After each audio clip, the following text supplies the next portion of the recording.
তুলে এরা পরে দেবো এদিকে যে আমার মেয়ে এবং হাঁটতে পারে ছাড়ি দি হাত ছাড়ি দি হাত ছাড়ি দি যে আমার মেয়ে হাঁটতে পারে আল্লাহ রহমতে মাশাআল্লাহ সবাই তো করবেন এদিকে এসো নিশাত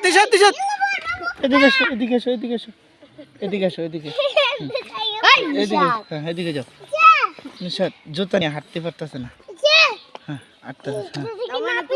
কারো পড়ে যায় নাকি এদিকে আসো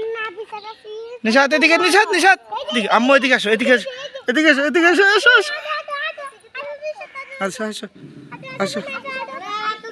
আসো চশমাটা ঠিক করে দাও আমার বাতিজি এবং আমার মাইয়া আর একটা নাতি আছে আমার আরিয়া এই তোর দূরে থাক আস্তে আস হ্যাঁ এদিকে আসো আস্তে আস